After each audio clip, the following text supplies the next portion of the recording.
Hello friends, स्वागत है आप सबका आपके अपने यूट्यूब चैनल पर। और फ्रेंड्स, मैं आप लोगों के सामने एक नए वीडियो के साथ उपस्थित हूं और आज हम लोग बात करेंगे pair of linear equation in two variable के अलजेब्रिक सॉल्यूशन में। पिछले वीडियो में मैंने जो आपको ग्राफिकल सॉल्यूशन बताया था उसमें उस वीडियो में थोड़ी सी वॉइस की प्रॉब्लम आ गई थी। तो मैं जिस कमरे में शूट करता हूँ उस कमरे में थोड़ा फैन चालू रह गया था, इस वजह से वहाँ पर वॉइस की थोड़ी सी दिक्कत आ गई थी। मैं कोशिश करूँगा कि इस वीडियो में आपको वॉइस की कोई प्रॉब्लम ना हो, जिससे कि आप आसानी से वीडियो को सुन सकें। तो हम लोग बात करते हैं algebraic solution of pair of linear equation into variable की। तो हमारे पास किसी भी पेयर ऑफ लीनियर इक्वेशन को सॉल्व करने के लिए तीन मेथड होते हैं, जिसको हम अलजेब्रिक सॉल्यूशन मेथड बोलते हैं। पहला जो मेथड होता है उसको हम बोलते हैं सब्स्टिट्यूशन मेथड, जो दूसरा मेथड होता है उसको हम बोलते हैं एलिमिनेशन मेथड, और जो तीसरा मेथड होता है उसको हम बोलते हैं क्रॉस मल्टीप्लिकेशन मेथड। अब बच्चों को बहुत सारे कन्फ्यूजन ये होते हैं कि सर अगर हम सब्स्टिट्यूशन मेथड से सॉल्व करेंगे या एलिमिनेशन मेथड से सॉल्व करेंगे या क्रॉस मल्टीप्लिकेशन मेथड से सॉल्व करेंगे तो क्या आंसर अलग अलग आएगा। तो बेटा आपको मैं बता दूं कि आंसर बिल्कुल अलग अलग नहीं आएगा। आंसर आप किसी भी मेथड से सॉल्व करेंगे किसी भी pair of linear equation into variable को, तो आपको आंसर एक ही आएगा। बस आपको ये ध्यान रखना है कि आपको जो सॉल्व करने का कॉन्सेप्ट है, मीन्स सब्स्टिट्यूशन मेथड में हम कैसे सॉल्व करेंगे, एलिमिनेशन मेथड से हम कैसे सॉल्व करेंगे और क्रॉस मल्टीप्लिकेशन मेथड से हम कैसे सॉल्व करेंगे, उस कॉन्सेप्ट पर फोकस करना है। इसके बाद आपको चाहे कोई भी क्वेश्चन आ जाएगा आप आसानी से कर लेंगे। आपके बोर्ड एग्जाम में स्पेशली अगर बोला जाता है कि सब्स्टिट्यूशन मेथड से सॉल्व करो तो आपको उसी मेथड से सॉल्व करना होगा।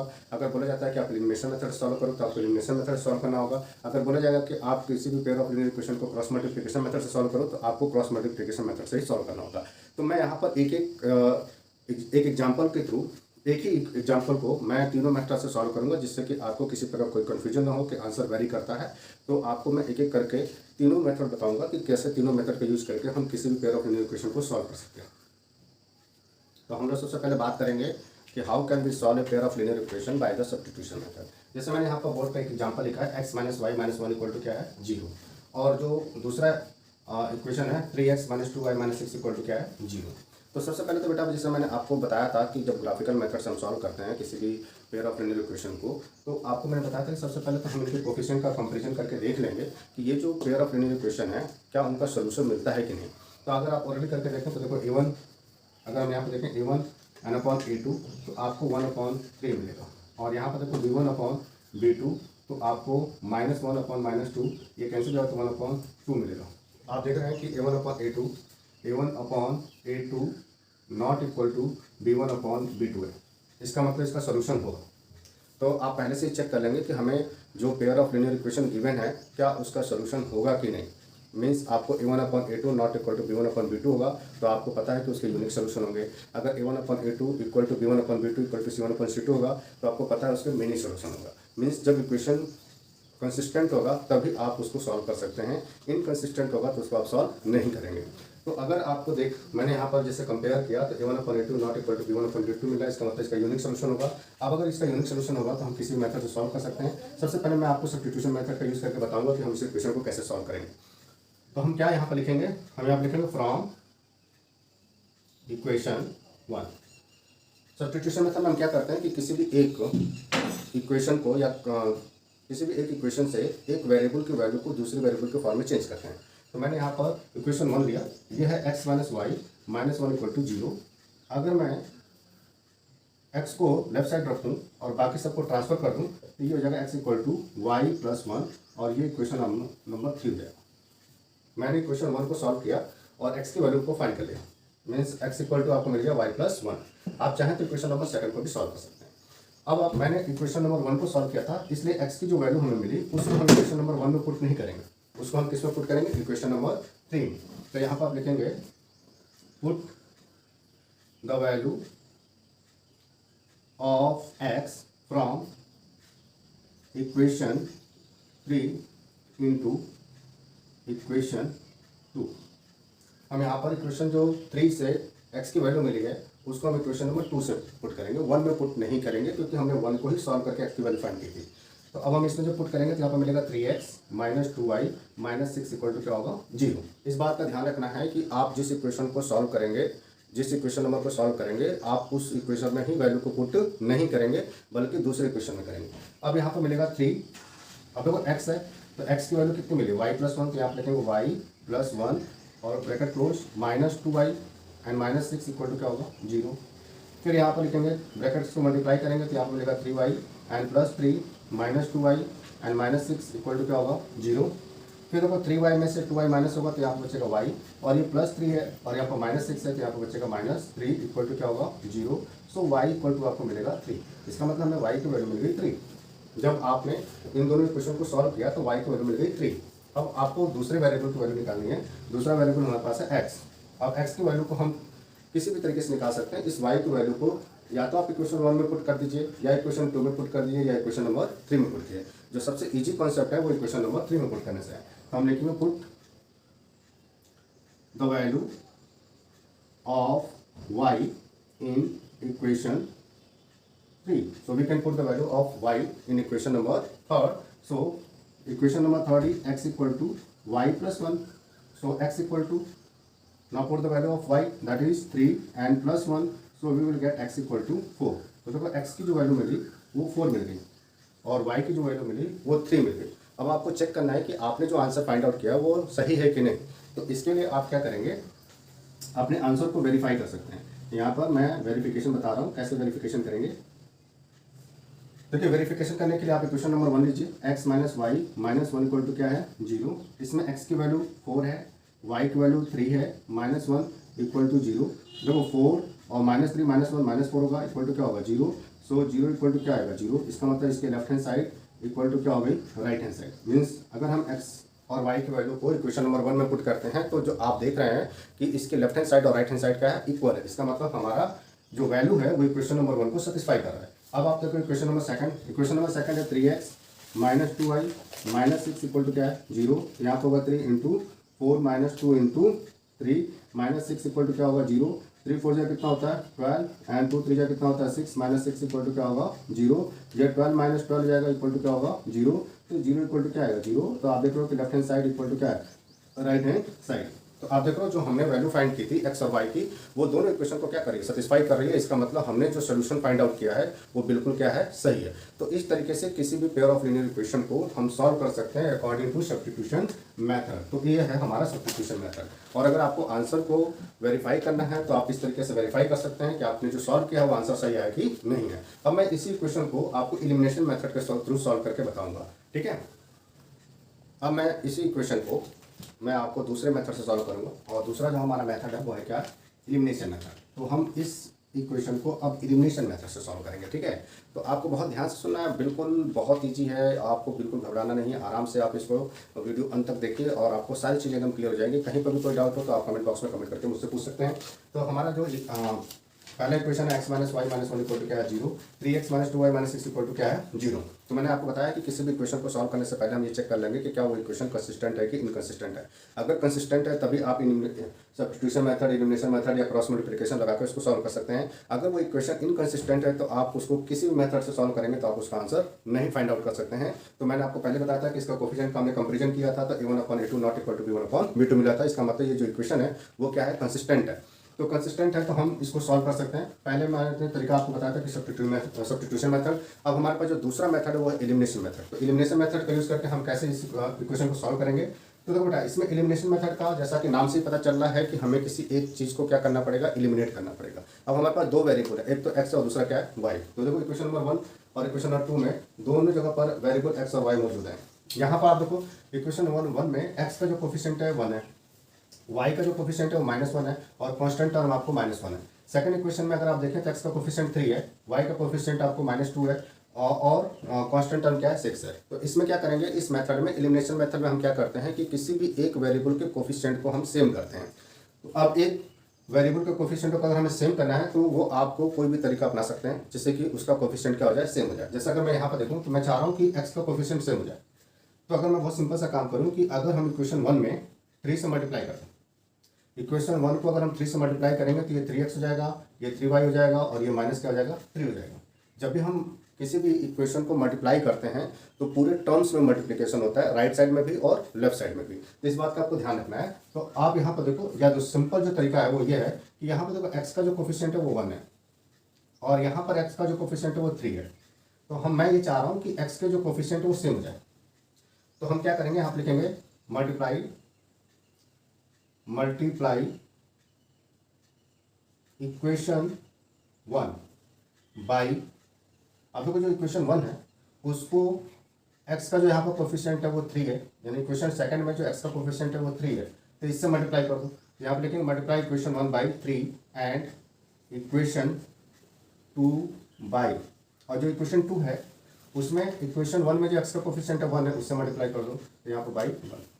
आप बहुत सिंपल से ये भी लिख सकते थे कि मल्टीप्लाई इक्वेशन 1 बाई 3, तभी भी आपका काम चल जाता, लेकिन वो तरीका क्या है, वो यही तरीका है, तो उसी के अकॉर्डिंग हम करेंगे।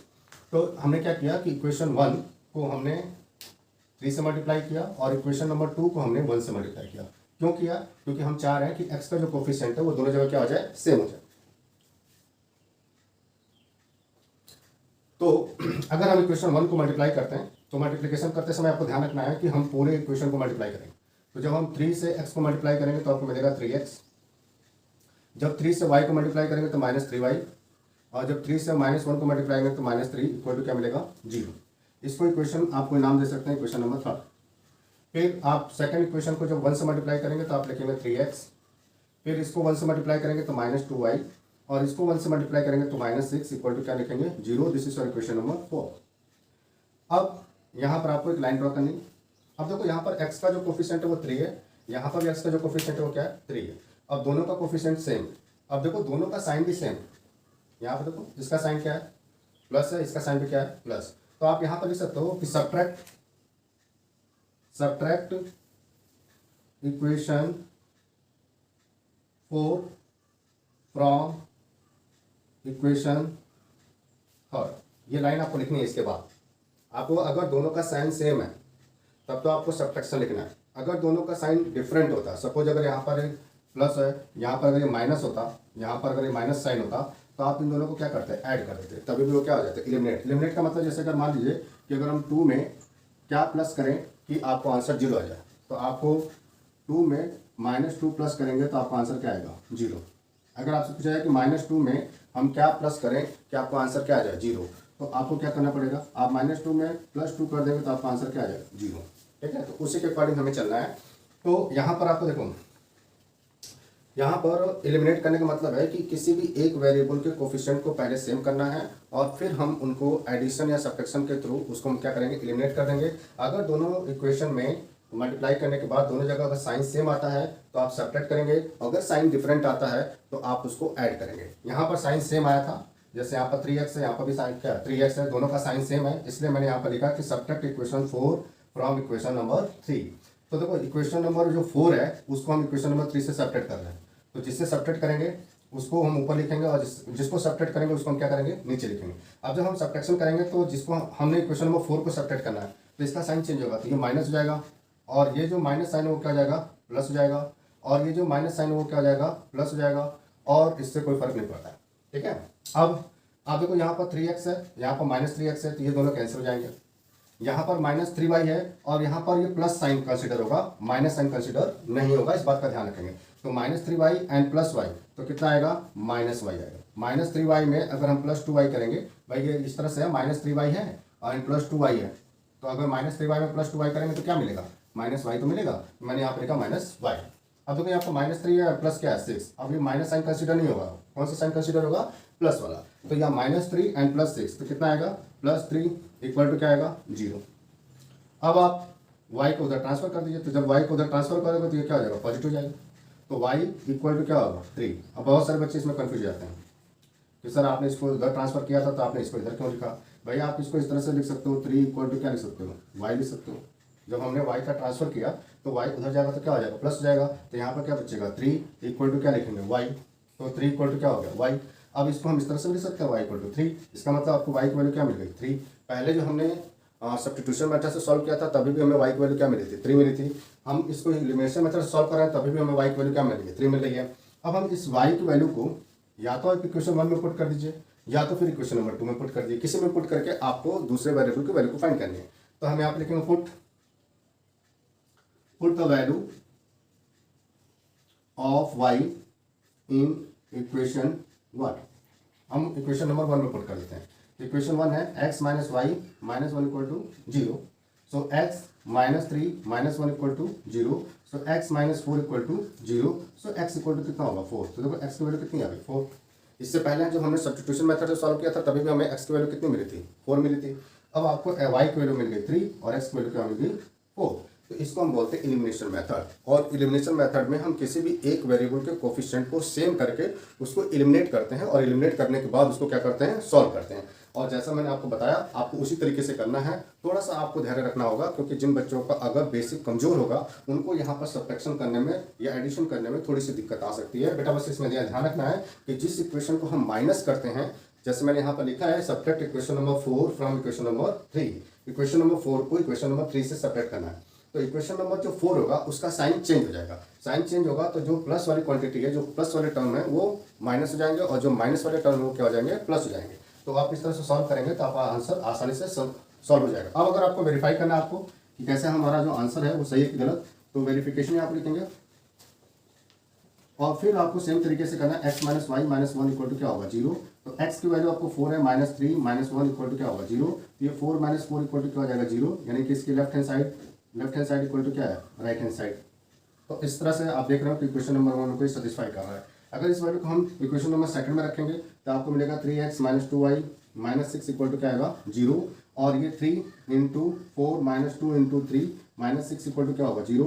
ये 12 माइनस 6 इक्वल टू क्या होगा 0। ये 12 माइनस 12 इक्वल टू क्या होगा 0, यानी कि 0 इक्वल टू क्या होगा 0। इसका मतलब left hand side equal to क्या होगा, राइट हैंड साइड। तो आप देख रहे हैं कि इसके लेफ्ट हैंड साइड और राइट हैंड साइड का इक्वल है। तो इस तरीके से आप एलिमिनेशन मेथड का यूज करके किसी भी पेयर ऑफ लीनियर इक्वेशन को सॉल्व कर सकते हैं। अब हमारे पास जो इंपॉर्टेंट मेथड है जिसको हम बोलते हैं क्रॉस मल्टीप्लिकेशन मेथड, मैं आपको इसी इक्वेशन को क्रॉस मल्टीप्लिकेशन मेथड के थ्रू सॉल्व करके अभी बताता हूँ। अब मैं बात करूंगा जो सबसे इम्पॉर्टेंट मेथड है। मेथड तो तीनों ही इम्पॉर्टेंट है लेकिन बच्चों को ये मेथड समझने में बहुत दिक्कत होती है और आपके बुक्स में जो मेथड जिस तरीके से एक्सप्लेन किया गया है उसको बच्चे आप मतलब सेल्फ स्टडी करके समझ नहीं पाते हैं आसानी से। लेकिन मैं यहाँ पर आपको एक छोटे से टिप के थ्रू इस मेथड को बताऊँगा और बहुत ही आसानी से, बहुत ईजी तरीके से आप आंसर फाइंड आउट कर लेंगे।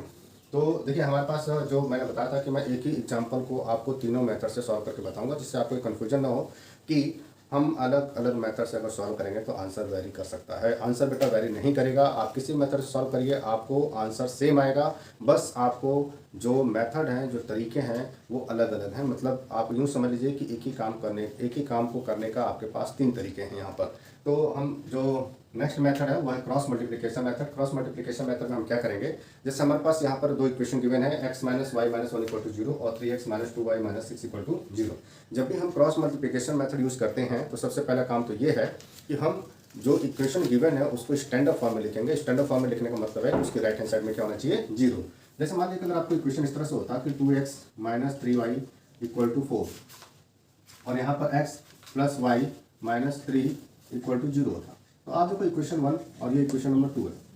अगर इसको क्रॉस मल्टीप्लिकेशन मेथड से सॉल्व करने की बात की जाती तो हम सबसे पहले जो इक्वेशन नंबर 1 है वो उसको स्टैंडर्ड फॉर्म में इसको लिखेंगे। स्टैंडर्ड फॉर्म में लिखने का मतलब है कि आप इसको इस तरह से लिखेंगे ax plus B Y N plus C a1 कर देना a1 b1 and c1 equal to 0।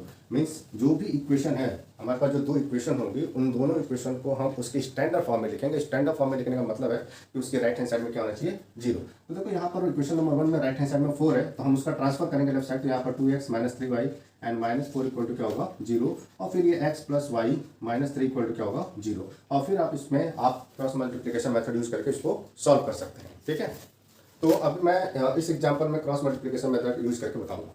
तो जैसे मैंने आपको बताया कि क्रॉस मल्टीप्लिकेशन मेथड यूज करने से पहले हम ये करते हैं कि सबसे पहला काम हमारा ये होता है बेटा कि आप उस इक्वेशन को उसकी स्टैंडर्ड फॉर्म में कन्वर्ट कर लें। मीन्स आपको राइट हैंड साइड का रखना है 0। अब क्या करना है, अब आपको मैं बता रहा हूँ कि आपको एक इसको डिटर्मिनेंट फॉर्म में लिखना है। इसको डिटर्मिनेंट बोलते हैं, मतलब ऐसे 2 कॉलम लिखने हैं। यहाँ पर आपको लिखना है x, यहाँ पर लिखना है y और यहाँ पर लिखना है 1। बस इतना काम करना है। ऊपर आपको हमेशा ये लिखना है x, y और 1। ठीक है, अब x के नीचे x के कोफिशिएंट को लिखना है, y के नीचे y के कोफिशिएंट को लिखना है और 1 के नीचे कांस्टेंट टर्म को लिखना है। तो x का यहाँ पर इक्वेशन नंबर 1 में जो कोफिशिएंट है वो 1 है। इक्वेशन नंबर 2 में x का जो कोफिशिएंट है वो 3 है।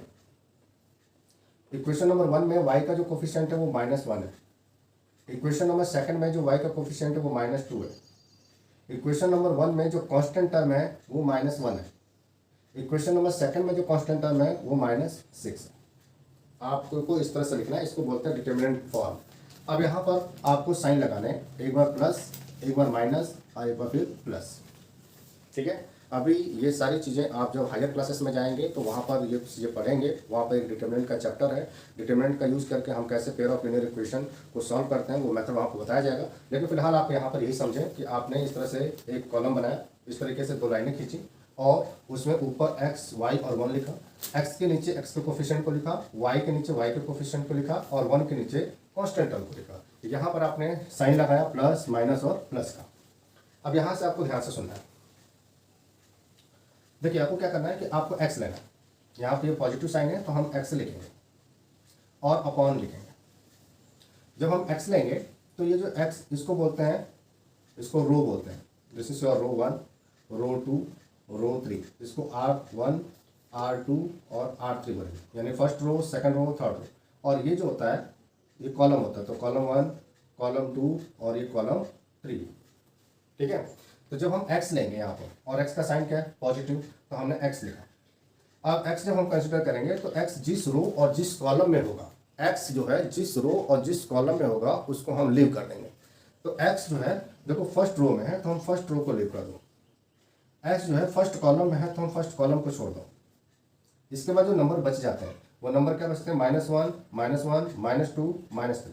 तो यहाँ से क्रॉस मल्टीप्लाई करके लिखेंगे, मीन्स -1 को मल्टीप्लाई करेंगे -6 के साथ, तो ये -1 इंटू -6 और माइनस साइन, यहाँ बीच में माइनस साइन आएगा, ये रूल्स में है।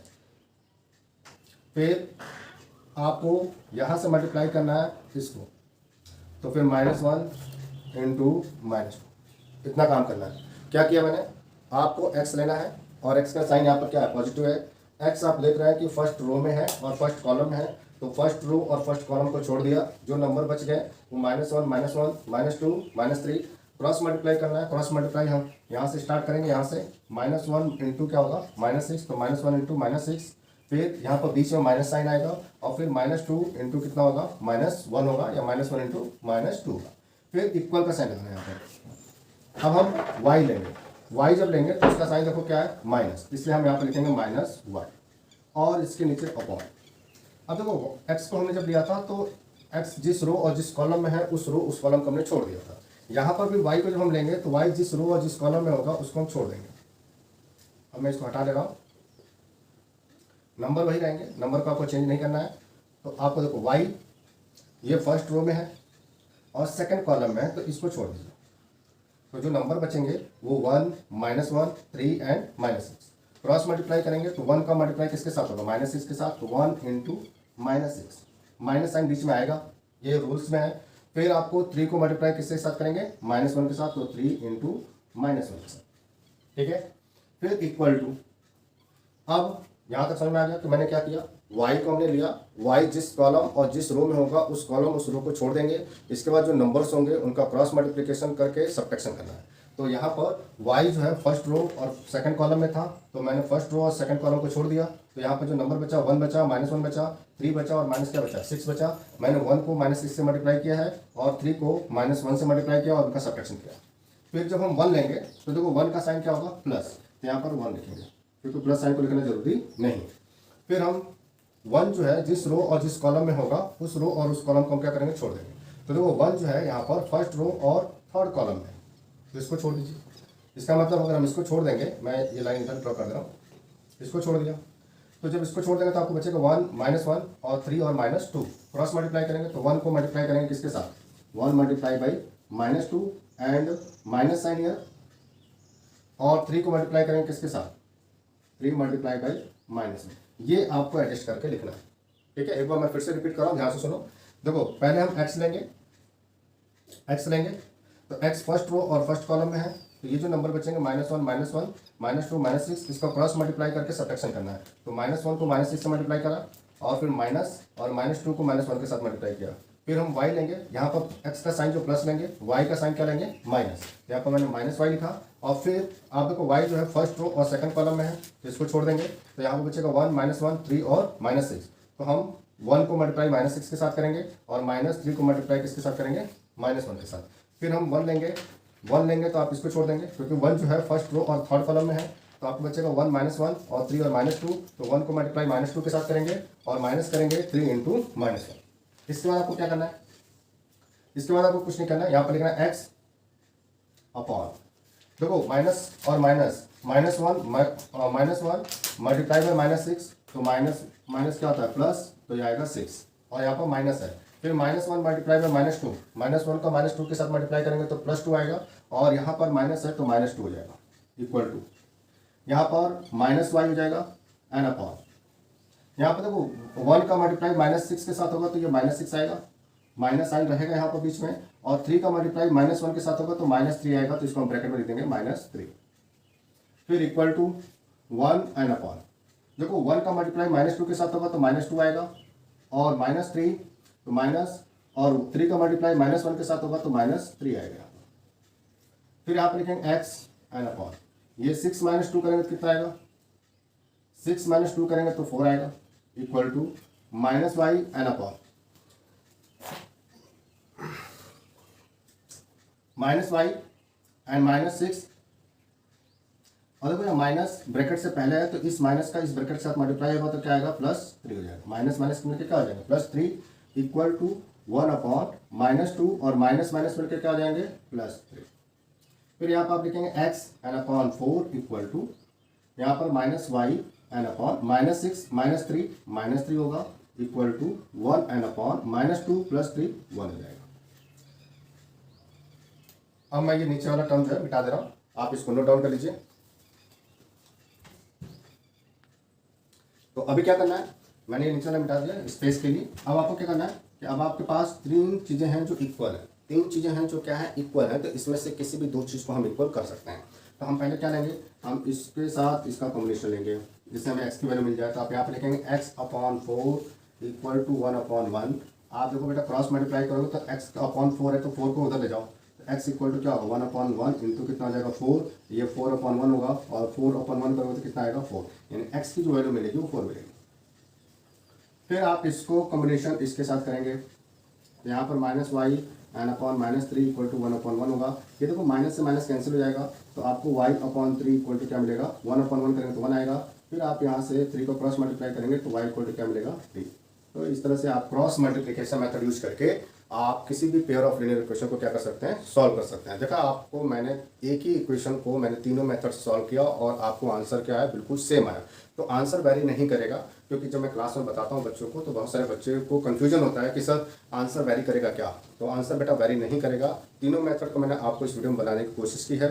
होप कि आपको ये चीज़ अच्छी लगी होगी, आपको अच्छे से समझ में आया होगा कि सब्स्टिट्यूशन मेथड क्या होता है, एलिमिनेशन मेथड क्या होता है, क्रॉस मल्टीप्लिकेशन मेथड क्या होता है। अगर ये वीडियो अच्छा लगता है आपको तो आप प्लीज़ इसको ज़्यादा से ज़्यादा बच्चों को शेयर करिए, जिससे कि उनको भी अपनी पढ़ाई में मदद मिल सके इस पैंडेमिक एरिया में, इस पैंडेमिक कंडीशन में, और वो भी घर बैठे बैठे इसका लाभ उठा सकें। Thank you and have a nice day.